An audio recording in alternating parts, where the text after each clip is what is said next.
बिस्मिल्लाहिर्रहमानिर्रहीम। अस्सलाम वालेकुम students.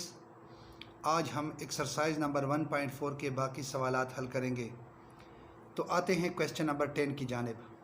Late I is equal to, एक यूनिट मैट्रिक्स दिया गया है, क्योंकि यूनिट मैट्रिक्स या आइडेंटिटी मैट्रिक्स को हम अमूमन आई से ज़ाहिर करते हैं। ए एक और मैट्रिक्स है, बी एक और मैट्रिक्स है। फाइंड, तो यहाँ पर इस सवाल के दो पार्ट्स हैं। पहले पार्ट में हमने ए आई मालूम करना है, दूसरे पार्ट में हमने बी आई मालूम करना है। तो सबसे पहले हम ए आई को फाइंड करते हैं। बहुत ज़्यादा आसान है। ए की जगह मैट्रिक्स ए लिखेंगे, आई की जगह यूनिट मैट्रिक्स यानी आई मैट्रिक्स लिखेंगे। तो इसकी मल्टीप्लिकेशन आप पहले ही सीख चुके हैं, लेकिन यहाँ पर मैं ये मल्टीप्लिकेशन करता हूँ। फर्स्ट रो को फर्स्ट कॉलम के साथ मल्टीप्लाई करते हैं, यानी 5 6 के हमारे पास 5 आएगा, और इस तरह 3 0 0। इसी तरह 5 0 0 और 3 1 -3, 4 1 4, 6 0 0, ये इसके साथ जमा होगा। इसी तरह 4 0 0 और 6 1 6। तो इसका जो फाइनल मैट्रिक्स आएगा 5 -0 5, 0 -3 -3, 4 + 0 4, 0 + 6 6। तो ये है हमारे पास ए आई की वैल्यू। अब हम बी आई को मालूम करते हैं। तो बी आई को भी मालूम करने का तरीका बहुत ज़्यादा आसान है। First row and first column, 7 1 7, 3 0 0, इस तरह 7 0 0 और 3 1 3, 2 1 2 + 2 8 0 0, इस तरह 2 0 0 और 8 1 + 8।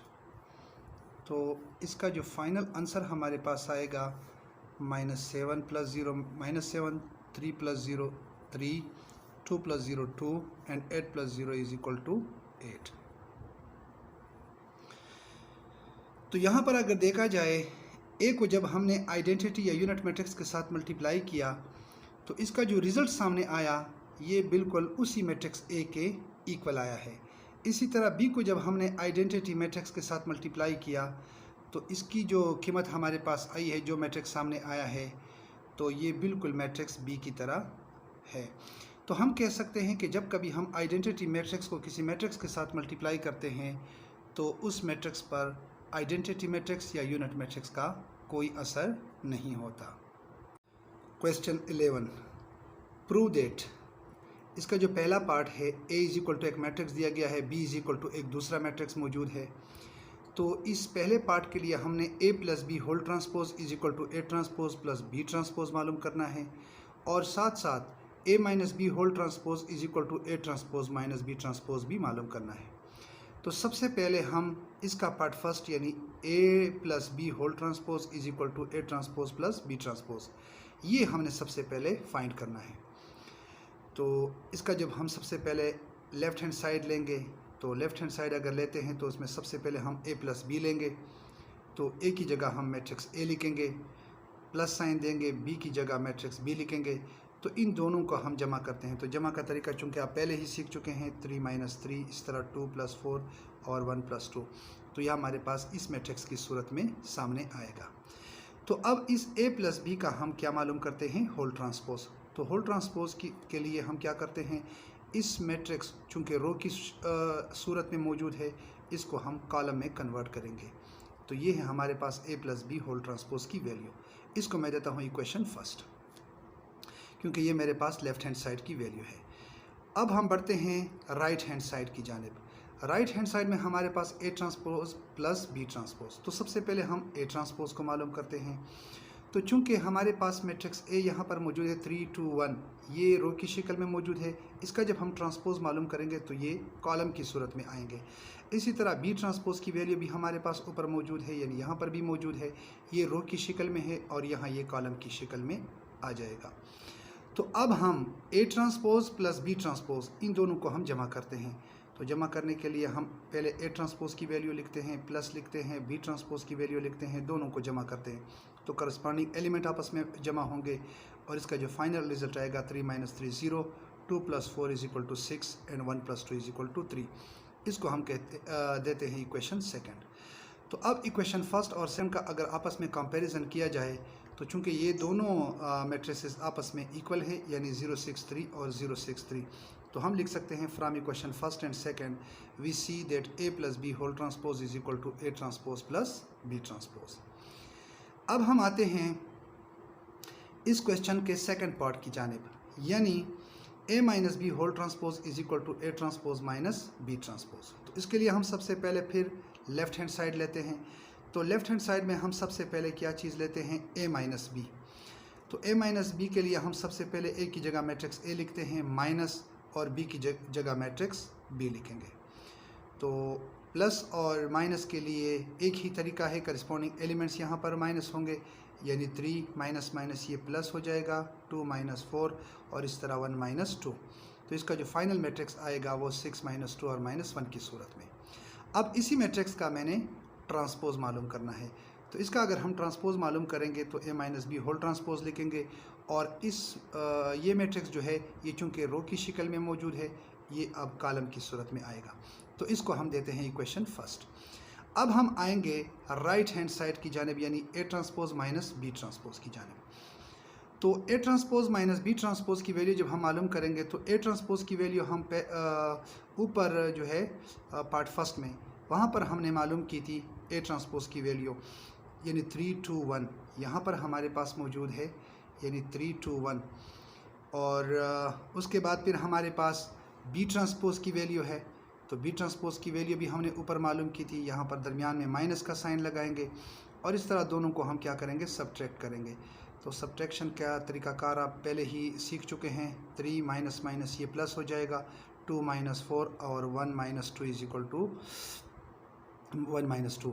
तो इस तरह 3 + 3 = 6, 2 - 4 = -2 एंड 1 - 2 = -1। ये हमारे पास इक्वेशन सेकंड आया है। अब आप इक्वेशन फर्स्ट और इक्वेशन सेकंड का कंपैरिजन कर लें। तो चूंकि दोनों इक्वेशन आपस में इक्वल हैं 6 - 2 - 1 6 - 2 - 1, तो हम कह सकते हैं from equation first and second we see that A - B whole transpose is equal to A transpose minus B transpose. अब आते हैं इसी क्वेश्चन के सेकंड पार्ट की जानिब। यहाँ पर एक C मैट्रिक्स दिया गया है और एक दूसरा मैट्रिक्स D दिया गया है।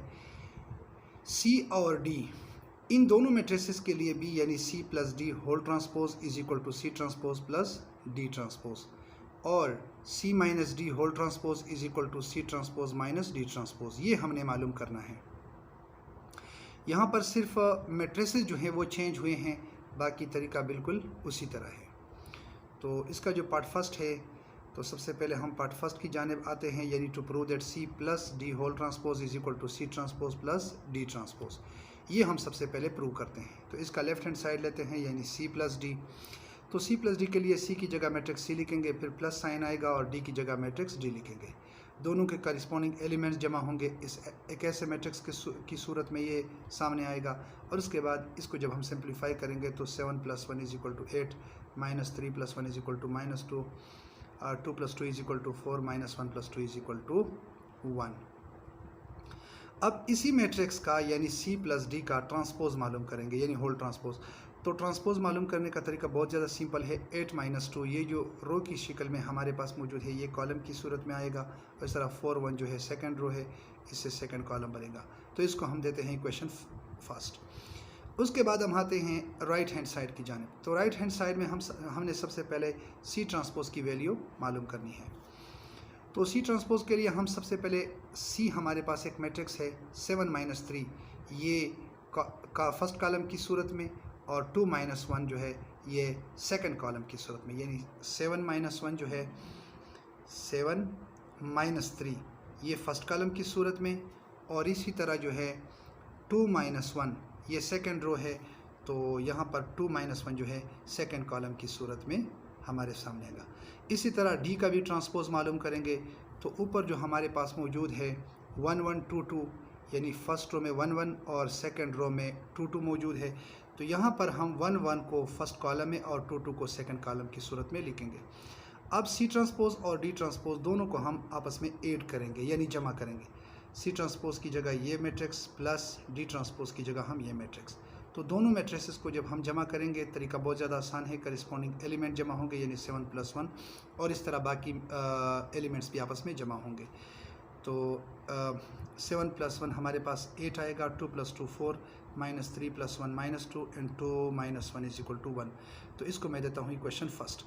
अब इक्वेशन फर्स्ट और सेकंड का अगर आपस में कंपैरिजन कर लिया जाए तो दोनों मैट्रिसेस चूँकि आपस में इक्वल हैं तो हम आसानी के साथ कह सकते हैं from equation first and second we see that C + D whole transpose is equal to C transpose plus D transpose. अब इसके दूसरे पार्ट की जानिब आते हैं। To prove that C - D whole transpose is equal to C transpose minus D transpose. सबसे पहले C - D मालूम करते हैं। C की जगह मैट्रिक्स C लिखेंगे, -D की जगह हम मैट्रिक्स D लिखेंगे। तो इसके करिस्पॉन्डिंग एलिमेंट्स जो हैं वो आपस में सब्ट्रैक्ट होंगे यानी 7 - 1 और इस तरह -3 ये वाला और -1। इसी तरह बाकी एलिमेंट्स भी यानी 2 - 2 और इस तरह -1 - 2। तो इसका जो फाइनल मैट्रिक्स हमारे पास सामने आएगा तो वो एक ऐसे मैट्रिक्स की सूरत में आएगा यानी 7 - 6 = 6। बाकी एलिमेंट्स भी इसी तरतीब से सब्ट्रैक्ट होंगे। उसके बाद ये हमारे पास C - D की वैल्यू है तो C - D का हम होल ट्रांसपोज मालूम करते हैं। तो होल ट्रांसपोज मालूम करना बहुत ज़्यादा आसान है। फर्स्ट रो को फर्स्ट कॉलम की सूरत में और सेकंड रो को सेकंड कॉलम की सूरत में लिखते हैं। ये हमारे पास आया है इक्वेशन फर्स्ट, क्योंकि ये मेरे पास लेफ़्ट हैंड साइड की वैल्यू है। अब हम आते हैं राइट हैंड साइड की जानिब, C transpose minus D transpose की जानिब यानी टेकिंग राइट हैंड साइड। तो C transpose minus D transpose हम सीधा मालूम करते हैं क्योंकि C ट्रांसपोज की वैल्यू हमारे पास C transpose minus D transpose मालूम करते हैं क्योंकि C ट्रांसपोज की वैल्यू ऊपर हमारे पास मौजूद थी। तो वहाँ से हम सीधा लिख सकते हैं यानी यहाँ हमारे पास C ट्रांसपोज की वैल्यू जो है वो मौजूद है 7 2 -3 -1। तो इस तरह हम लिखेंगे 7 2 -3 -1। उसके बाद फिर माइनस साइन और D ट्रांसपोज भी हमारे पास ऊपर मौजूद है 1 2 1 2। तो दोनों मैट्रिसेस को जब हम आपस में सब्ट्रैक्ट करेंगे तो करिस्पॉन्डिंग एलिमेंट सब्ट्रैक्ट होंगे 7 - 1, इसी तरह 2 - 2 और बाकी एलिमेंट्स भी इसी तरतीब से सब्ट्रैक्ट होंगे। तो इसका जो हमारे पास फाइनल मैट्रिक्स आएगा 7 - 1 6, 2 - 2 0, -3 - 1 -4, -1 - 2 -3। Equation second. तो अब इक्वेशन फर्स्ट और सेकंड का अगर आपस में कंपैरिजन कर लिया जाए तो चूंकि ये मैट्रिक्स और ये मैट्रिक्स आपस में इक्वल हैं तो हम लिख सकते हैं from equation first and second we see that C - D whole transpose is equal to C transpose minus D transpose.